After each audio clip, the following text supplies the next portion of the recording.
We shall discuss the first question. A square prism of 30 mm side and 50 mm length is lying on the ground plane on one of its rectangular faces in such a way that one of its square face is parallel to and 10 mm behind the picture plane. The station point is located 60 mm in front of the picture plane and 40 mm above the ground plane. The central plane is 50 mm away from the axis of the prism towards the left. Draw the perspective view of the prism. So I shall read the question. I shall just explain the question once. So here we are having the problem regarding a square prism. So let us imagine that this is our square prism. So this side is 30 mm. So this is 30 into 30 and this side is 50 mm in length. So the square prism is lying on the horizontal plane. So this you consider this as the horizontal plane. Sorry, the square prism is lying on the ground plane. So you consider this as the ground plane. So the square prism is lying on the ground plane and it is lying on one of its rectangular faces. So if you notice, for a square prism, this side and this side will be squares and all the other four sides will be rectangles. So now it is presently lying on the ground plane and it is mentioned that in such a way that its square face is parallel to and 10 mm behind the picture plane. So the location of the picture plane is specified here. So imagine that this is our picture plane. This is our picture plane. So this square face is parallel to the picture plane and this square face is 10 mm behind the picture plane. So square face is parallel to the picture plane and it is 10 mm behind the picture plane. So when you're observing from the top,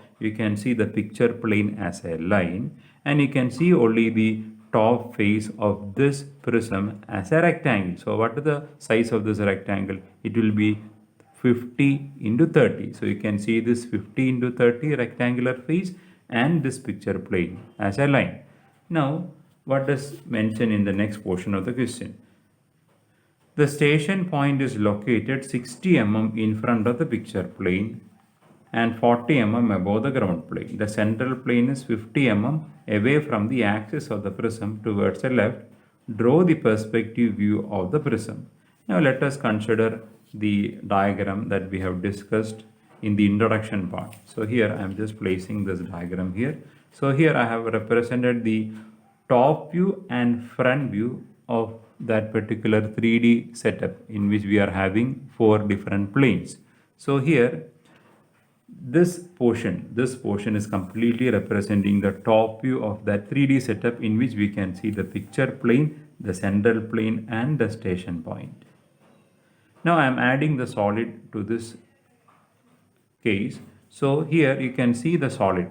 So here this is the picture plane which is visible as a line. Here this is the central plane which is visible as a line. Here this is 30 into 50. So this square face, it is 10 mm behind the picture plane. So this is the picture plane and this distance is 10 mm. And what about the station point? The location of the observer from the picture plane. It is mentioned that the station point is located 60 mm in front of the picture plane. So this is the station point, this is the picture plane, 60 mm in front means this distance is 60 mm. So this is about the top view of this 3D setup. You can see the solid, you can see the picture plane as a line, you can see the central plane, you can see the station point in the top view, that is SP, and this distance, this 10 mm distance, the square face is 10 mm behind the picture plane. This distance is also visible in the top view. Now let us now let us draw this top view on a fresh sheet.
So here I have drawn the top view of the object.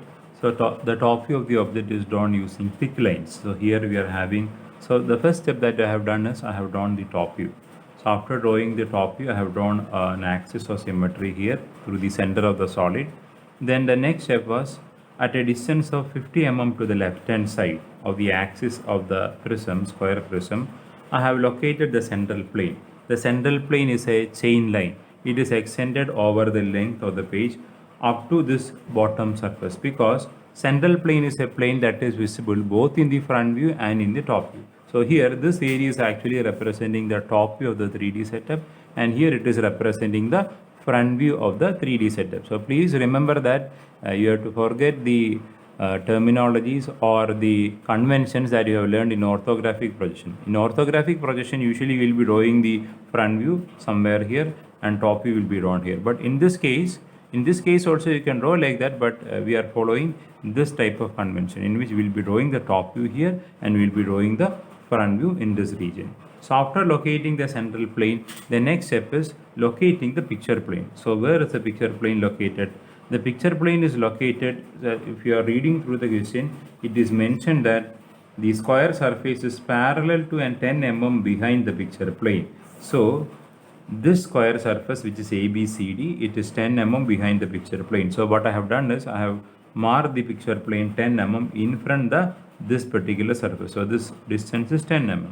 So after drawing the picture plane, the next step that I have done is I have located the station point. So the station point, it is mentioned that the station point is located 60 mm in front of the picture plane. So here this is the picture plane, and from the picture plane I have located the station point 60 mm in front. So I have marked it along the central plane. So why I have marked it along the central plane?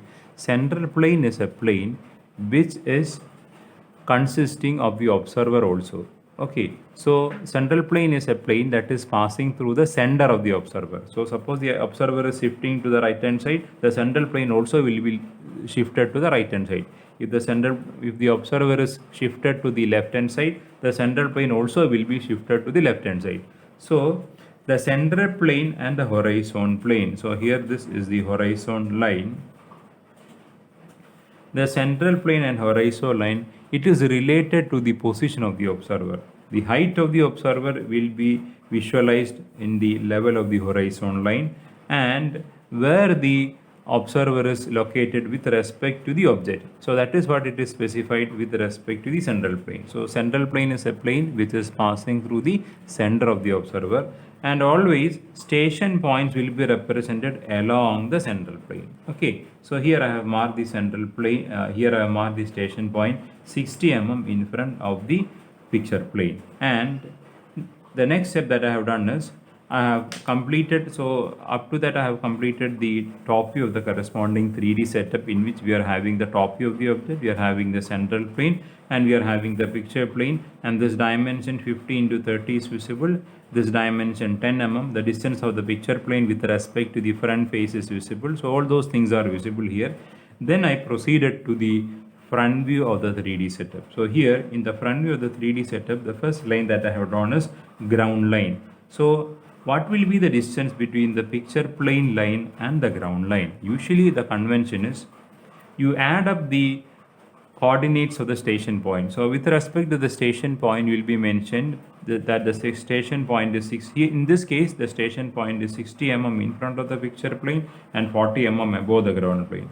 So you add up 60 plus 40, and then you take some distance, maybe 10 or 20 or 30, and then at that particular distance you can draw this ground line. So here if you notice, this is 60, this is 40, here we are having some distance.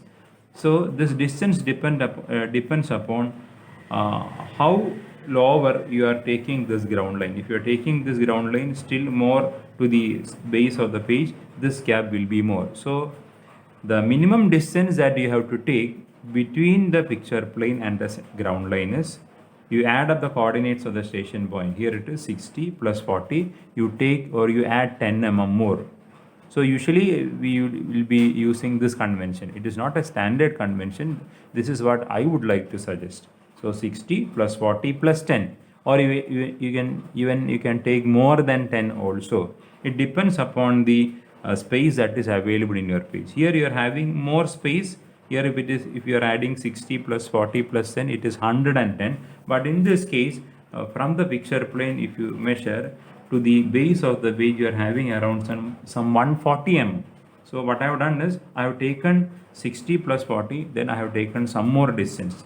Okay, it is around some 30 mm. It is around some 30 mm. So at that distance I have drawn the ground line. But usually there is no strict restriction between for the construction of the ground line. The distance between the picture plane and the ground line, there are no strict restrictions. But this is the usual convention that I would like to suggest. So after drawing the ground line, the next step that I have done is I have extended the projectors from the top view.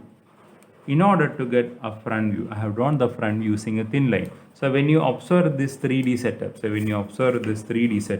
here we are having the picture plane. So where is the object located? The object is located somewhere here. So remember that it is behind the picture plane. As this plane is transparent, I am just placing this solid here. So when you are observing from the front in this direction, you will be able to see the front face of the object. So the front face of the object, in this case, it is a square of side 30 mm. So when you are observing from the front, you can see the square face of the prism, and this square face we are drawing it using thin lines. So this is thin lines, and here the height is 30 mm again. So the height is 30 mm and the width is also 30 mm because it is a square. So I have drawn a thin front view. So remember that it is thin line, type B line. So after locating the front view, what I have done is I have located the station point. So it is also mentioned here that the station point is located 60 mm in front of the picture plane and 40 mm above the ground plane. So this is the ground plane. With respect to the ground plane, it is 40 mm above. It is 40 mm above. So it is always along the central plane also. So that you have to remember. So this distance is 40 mm. After taking a distance of 40 mm, I have located the station point in the front view. So this is the location of the observer in the front view, and this is the location of the observer in the top view. So the distance with respect to the picture plane, it will be visible only in the top view, and the height of the observer, it will be visible only in the front view with respect to the ground line. So after locating the station point, I have marked a chain line. So this is a chain line. This chain line is representing the horizontal plane. So these are the initial steps with regard to this particular problem. So up to now, we have not obtained any sort of perspective projection. This is a top view of the object, and this is a light front view of the object. So again, we are having an orthographic projection here to some extent, and it is from this orthographic projection we are developing a perspective projection. So if you remember, in isometric projection also we were doing the same. We had a front view and we had a top view, and it is from this front view and top view we are developing an isometric view or isometric projection. The same is repeated here. You require a front view and you require a top view. So what is the next procedure? So here, if you notice in this problem, we are having an object here. So this is not a problem, it is the introduction. See, we are having an object here, we are having the observer here. So this is the station point. So this is a 3D setup.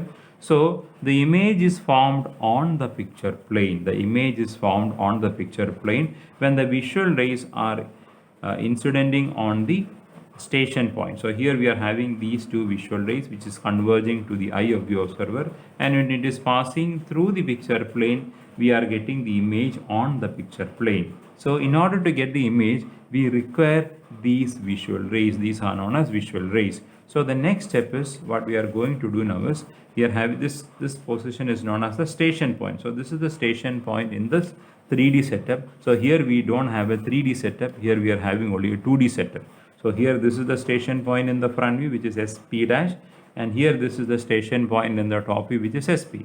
Next step that we are going to do is, we will be extending visual rays from the various corners of the top view to SP, and from the various corners of the front view to SP dash using thin lines. So we shall do it using thin lines. So from each and every corners of the top view, here if you notice, we can visualize only 4 corners of the top view, but here actually this is 2 corner A and B, this is 2 corner C and D, this is 2 corner A1, B1, and this is also C1, D1. So it is actually representing 2 corners. So we shall draw visual rays from the top view corners to the station point in the top view. So remember, it is not to SP dash, it is to SP. So we have to draw it as thin lines, type B lines. So let us extend it.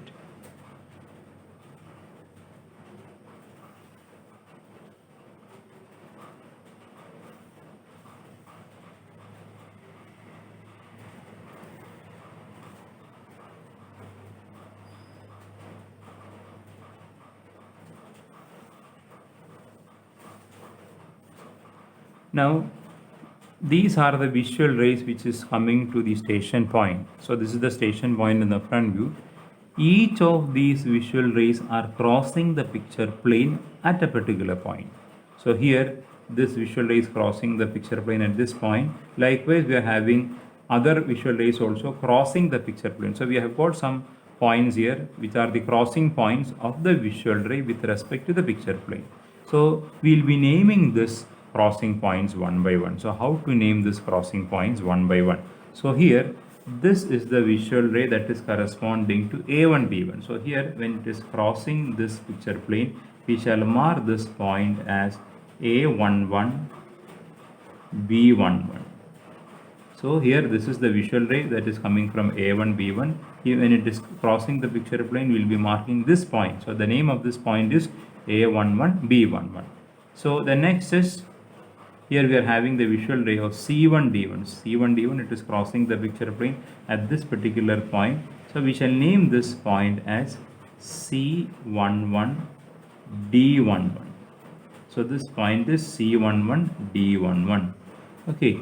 So the next is, we are having AB here. So this is the visual ray of AB. It is crossing the picture plane at a particular point. We shall name this particular point as A1, B1. And next is, we are having CD. So CD, this corner is joining to the SP. So here we are having a crossing point. So here let us name it as C1, D1. C1, D1.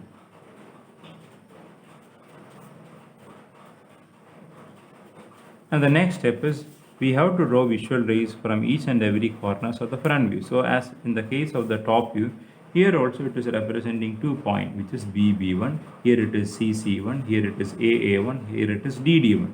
So each of this point, it is actually representing 2 corners, not a single corner. Now we shall join visual rays from each of these corners to SP dash. It is not to SP but to SP dash. So let us join it one by one using thin lines.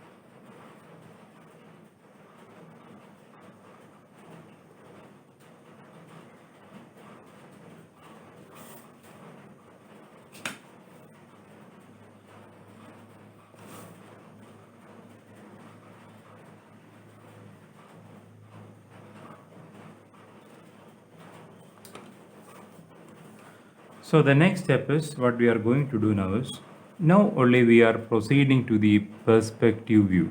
So here we have just marked the visual rays from the top view to SP and from the front view to SP dash. Now we shall go for the construction of the perspective view. So how to construct the perspective view? Now let us take the front face. Let us take the front face. This is ABCD. So here A1 and B1 is crossing the picture plane at this particular point. Sorry, AB is crossing the picture plane at A1 and B1. So this point is A1, B1. So let us extend a thin line from A1, B1. So here this is A1, B1. I am going to extend a thin line from A1, B1 so that it is meeting with the visual ray that is starting from A and starting from B. Okay, here we are having A dash, here this is B dash. I'm extending the projector from A1, B1. So here the front face is AB, here also the front face is A dash, B dash, C dash, D dash. So I'm extending A1, B1, and I'm extending it in such a way that it is meeting with the projector that is starting from A dash and the projector that is starting from B dash. So let us extend it using a thin line. So here I'm extending it using a thin line. So when it is getting extended, the meeting point of this projector with respect to A dash, with respect to the projector that is starting from A dash, this point we will be representing it as capital letter A. Next is the meeting point of this projector, which is from B1 also. When it is meeting with B dash, we will be marking it as point B. So we got A and B. Now we shall take the next two corners CD. This CD is the two corners that are present in the front face. It is crossing the picture plane at C1 D1. So the same procedure is repeated. I am extending a projector. I am extending a line from C1 D1 such that it is meeting the visual ray that is starting from C dash and starting from D dash. Okay, so I am just extending it using thin lines.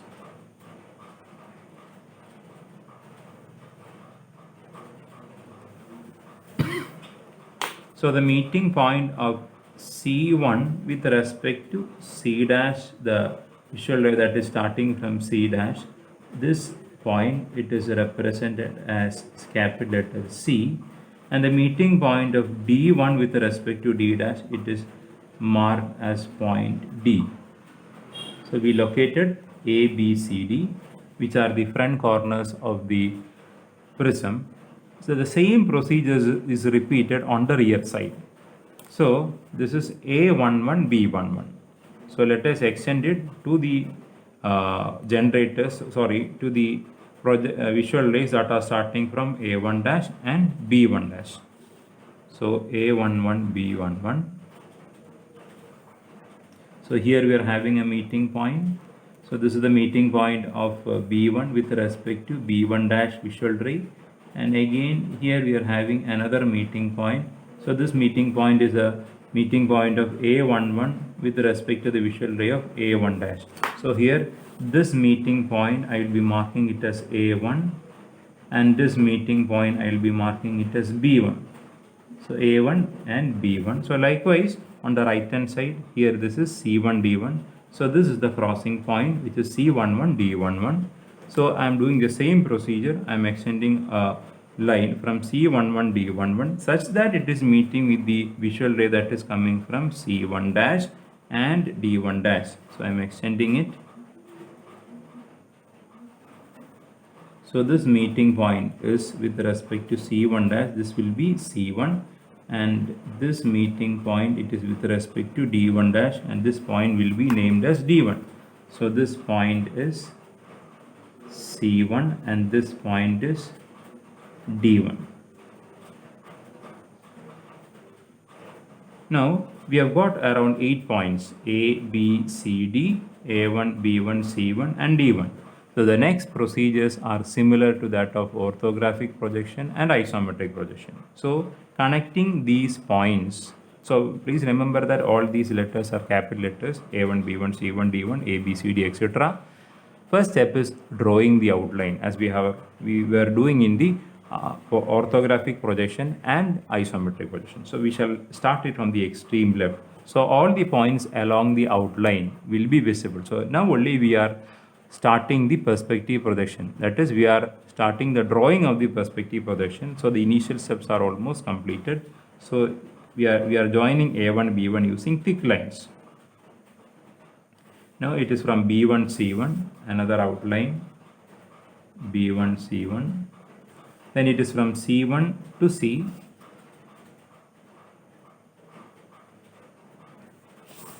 Then CD.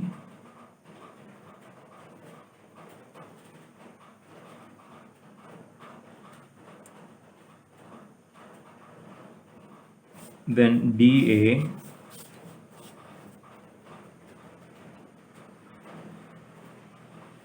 then A1. A1. So this completes the outline of the perspective projection. Now the next step, what we usually used to do in orthographic projection and isometric projection, we have to find out we have to find out some invisible corners if at all anyone is there. So how to find out invisible corners? In this we are having a different procedure. So in order to find out the invisible corners in the perspective view that is under construction, we have to observe the top view. So in the top view, if you notice that the outline of the top view is a rectangle. So we are having visual rays that are drawn from this top view. So you just check whether any of these visual rays are crossing the boundary of this outline. So here if you notice, this is a visual ray, that is the visual ray from C1 D1, it is crossing this rectangular outline. So these 2 points C1 and D1, they may be invisible in the front view, or they may be invisible in the perspective view if they are not a part of the outline. So let us consider C1 D1. So please remember that you are checking a visual ray. So this is a visual ray that is penetrating into the top view of the outline of the top view. So this is corresponding to C1 D1, corner C1 D1. So here C1 is a part of the outline, but D1 is not a part of the outline. So D1 will be invisible in the perspective view.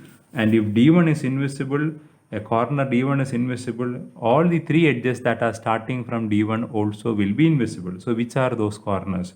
They are D1D, D1A1 and D1C1. So let us draw all these edges using dashed thick lines.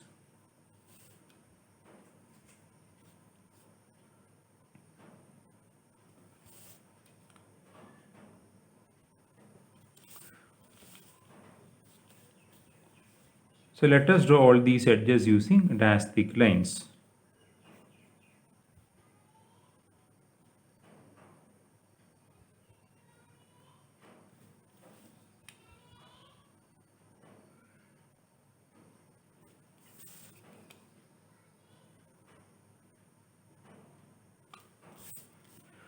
Now let us consider the other edges. Usually after finding the invisible corner, there won't be any other invisible corners and invisible edges usually.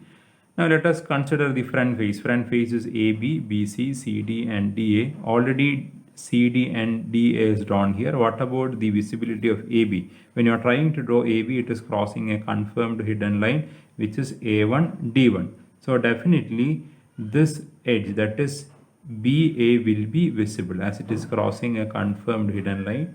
DA will be visible. The same is applicable to BC also. Here when you are trying to draw BC, it is crossing C1 D1. So BC also will be visible. Now what about the lateral edges? Already we have done with the rear edges A1 B1, B1 C1, C1 D1, D1 A1. So what about the lateral edges? A1 is already drawn. What about B1? As B and B1 are visible, definitely B1 also will be visible. So this is B1.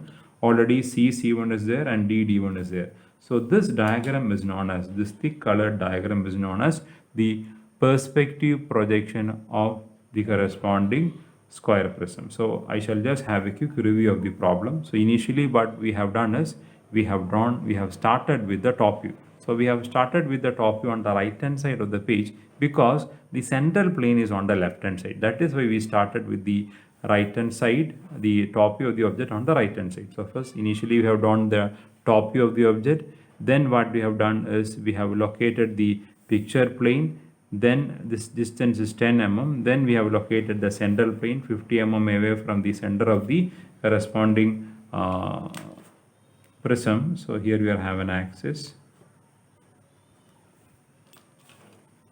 Then we are having, then after doing this procedure, we located the station point, which is 60 mm in front of the picture plane. So with this, at that time we completed the top view. Then we concentrated the front view. We started with the ground line.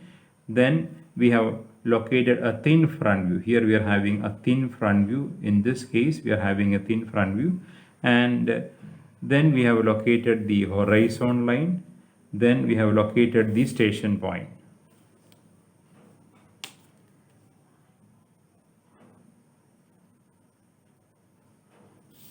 this diagram is a reconstructed diagram, so I forgot to mark some of the points here. That is why here I have to draw the axis again. Here SP dash is drawn again. Again, the next step is what you have done is we started with drawing the visual rays. That is, from each of these points we started drawing the visual rays from the top view to SP, from the front view to SP dash. Then we obtain points A11, B11, A1, B1, C11, D11, C1, D1, etc. Then we have extended projectors, from these points. These are the points where the visual rays are meeting with the picture plane. So these points are marked to the corresponding visual rays in the front view so as to obtain A, B, C, D, A1, B1, C1, D1. Then after obtaining the 8 corners, we have drawn the outline, find out the invisible corner, we have drawn the invisible edges, then we have drawn the visible edges. So this is the usual procedure for drawing a perspective view. So in the next problems, we will be doing almost the same procedure,